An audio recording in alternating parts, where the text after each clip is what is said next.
Well, it's happened once again. A classic film from my childhood came roaring back into my mind recently, and I decided I want to talk about it. And of course, judging by the title and thumbnail, it's clear that we're talking about Ice Age today, and the reason I want to talk about it is that I think it needs more love. Honestly, the entire franchise it's well known. That's a fact, and I think it's one of the top franchises of the last 20 years when you look at its box office. It had a heap of success across the entire franchise. Critically, the scores get much lower as you continue across the movies, but for a very long time, these were massively lucrative movies. The first one grossed over $300 million off a tiny budget of $59 million. The second one, The Meltdown, grossed $667 million off $80 million. Dawn of the Dinosaurs, $886 million off $90 million. Continental Drift, $877 off $95. And then the final mainline film, Ice Age Collision Course, well, it underperformed at the box office, grossed $408 million off $105 million. So double the budget of the first, but not double the reward. Whoops. And so I guess by that point it was clear the golden goose had stopped laying. But regardless of all of this, it's clear the film franchise was massive for its time. And as a kid, I remember that everybody used to talk about the first one. But nowadays, does it feel like it's been somewhat lost to time to anybody else? I'm not going to come out and try to claim that it's underrated or anything of the sort, but merely ask, does nobody else think that it's crazy that a franchise that made so much money and was such a sensation for its time, even as distantly as 12 years ago, is now a mostly forgotten property? While so many other franchises of its era have continued to stand the test of time, even if they're not releasing new movies anymore. And I did wonder why, and I do have some theories. Probably three major ones. The first is whilst the first film is a banger, and the second's okay, and I remember somewhat liking the third, but I was a kid. By the end, they were painful to watch. I went to see the final one, the fifth one. It was bad. And honestly, I'm not surprised that one in 2016 flopped. They got so terrible. And then on top of that, the films were made by Blue Sky Studios, which, when it was active, was at best, the fifth most prominent animated studio during its final years. There's Disney, Pixar, DreamWorks, Illumination, then there's Blue Sky. Hell, there might have even been other American studios to put above it, but I can't recall any of them at this stage. But yeah, it doesn't help that Blue Sky, it was a minor studio, and now they're defunct. But despite the franchise falling not into complete, but relative obscurity, I think it's still an absolute masterclass, especially and most specifically the first film in the franchise. Nothing against the first sequel, although that's probably my childhood nostalgia speaking. They just have such a different tone to the OG. And the sequel certainly made more money, but the OG's the OG for a reason. The first Ice Age movie just hits different. And it really does deserve the acclaim it's received. A 77% critical score on Rotten Tomatoes and an 82% audience score. The people know what they like. And Sid the Sloth, Manny, Diego, the kid, it's just so good.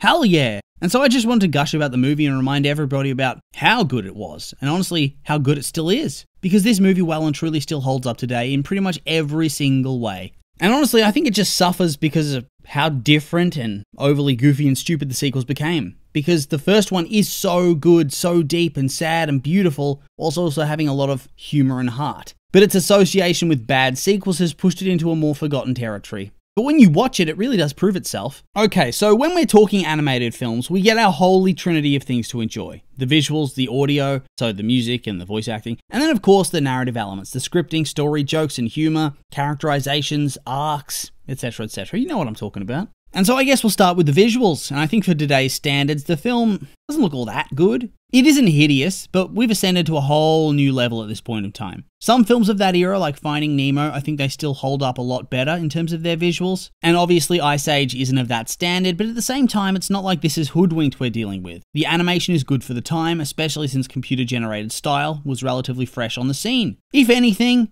of it all, I think the backgrounds are maybe a bit bland and devoid of life. But that being said, the animation and design, it excels on the character design side of the equation. Except for the humans. Some of those are verging on Uncanny Valley for me, although I guess that is probably part of the idea. I think they're supposed to be Neanderthals, right? But beyond that, there's also the fights and the action, like against the Dodo Army, or the whole final battle sequence, starting from when Sid escapes from the Sabertooths on skis, to the actual climax of the story, or the scene where they're going down the ice slides. Pretty much any instance of Sid doing his physical comedy, it's really well animated in my eyes, just really visually gripping, well designed. So for visuals, I think it's great. Which brings us to sound, and for sound, I didn't really recall the music just off the top of my head, which led me to think, oh, it's going to be forgettable. But rewatching it, it's not. Well, it is, but not in a bad way, but more in the music's there to simply enhance the emotion. You're not supposed to think about it too much. It's there for emotional reasons, for atmospheric reasons. For me, the best example of this is when the group finds the cave painting and Manny has flashbacks to losing his original mate and his child. You don't focus on the music because you're absorbing the story being told. But it's there all the same, adding to the tragedy, making me tear up, giving me goosebumps, raising the hairs on my arm. So yeah, this most recent rewatch I did of the film, it gave me a deeper appreciation of the score. Another good moment that, you can cite when you talk about that is when Sid and Manny find the woman and the baby, and they take the baby and they look back, and the woman's died and she's been swept off by the river. It's really eerie and beautiful. But hey, music's not everything. Voice acting is also important too, and holy shit, the voice acting. Just across the board is really good, especially the bit parts. I mean, just sound design in general is great. The main voices, great performances, especially Sid. This is an iconic, all-timer voice performance. Like I said, it gets overshadowed by the fact that Ice Age is tarnished by the legacy of its sequels. Oh, bad luck, Ice Age, bad luck. And this brings us to the narrative, the story, which is so good on so many levels, and for me, evolved so much from when I was a kid. When I was a kid, like many other youngsters seeing the movie in cinemas perhaps, I always thought of it as a fun little team-up film where three unlikely animals become foster dads to this little human baby and have to bring him home, and along the way they face various different challenges. Challenges such as the dodos or the lava pits, icy slides, bad weather, saber-tooth attacks, and much, much more. And by doing so, they become a family of their own. I focused more on the humour side of things, of which there's so much to be had because the film is genuinely funny. Stuff like Sid and the rhinos where he steps in shit and then he ruins their salad by walking over it, including eating the last dandelion of the season that they'd been saving to share together. There's the battle against the dodos where, slowly but surely, the dodos begin to push themselves towards extinction over the course of the scene. There's a scene where Sid tries to start a fire to keep himself warm and is mocking Manny for building a big shelter, only to jump cut to him sitting outside in the rain with no fire. Comedy genius! And also just any of the cutaway scenes with Scrat. Oh my god, that opening segment with him is so funny. And his scream is next level. But yeah, as a kid, that's what I took away from the movie. The goofy stuff, some of the happy, wholesome stuff too. But then when you get older, or at least as I got older, maybe you all got it when you were kids, I started to notice more depth in the story. I saw a lot of wholesome charm in the fact that these are three animals who are straight up lost souls, who find friendship and family in one another. Sid was actually abandoned by his family when they went off on migration, and the story treats it like a joke, but it's actually very sad because they obviously never want to see him again. Then there's Manny, who loses his wife and child to a human attack before the events of the film. Then there's Diego, a saber-tooth who's trying to do what he was ordered to by his pack leader under pain of death, but who slowly bonds with the others to the point of warning them and then outright betraying his original family. But of these, it's Manny's story that I have far more appreciation for these days. When I was a kid, it didn't really sink into me that Manny's family's dead, and that it was at the hands of humans. I knew on some level, but it didn't really sink in. And that despite that pain, he chooses to love this human baby and treat it like it's his own.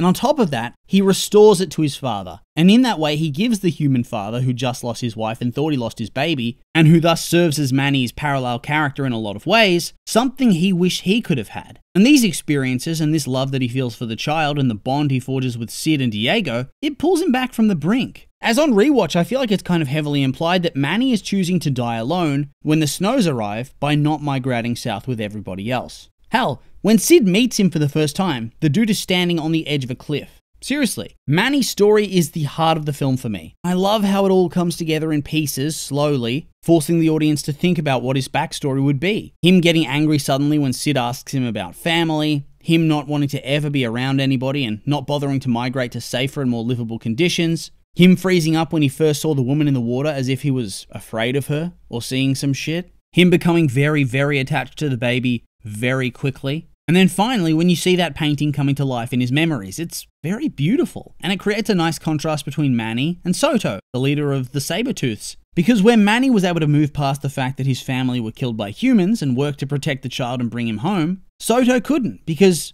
he wants revenge. Revenge for the fact that half of his pack were killed by this human tribe. Soto wants to take the child and kill him to punish the villagers. And along the way, he loses that connection to his family because he threatens to kill Diego when he loses the child in the opening sequence. Really beautiful contrast. And I like that the film was not afraid to be dark as hell. The main plot of the story is trying to prevent a baby being brutally torn apart by predators. A mother is swept away downstream to drown or to die of hypothermia. There's the fate of Manny's family and the implication of his original state of mind at the start of the movie. There's Soto getting impaled by icicles. I mean, what was it with animation of the 90s to early 2000s? It just hits different in terms of its overall narrative tone. And it works so well. And so yeah, Ice Age is a goddamn banger, and I think it is unfairly tarnished. It's overlooked and forgotten due to factors that have nothing to do with the original film itself, and that's a shame. Because it is so good, and it needs more recognition and love. And I really hope that if they make a new one, they return to the vibe of the first movie as opposed to the others. And so, yeah, not really much else to say really, and I will just say that these have been my opinions, and I'd like to hear yours. What do you think of Ice Age? Do you like it? You hate it? I'm curious for your thoughts, so make sure to like, comment, and subscribe, and let me know.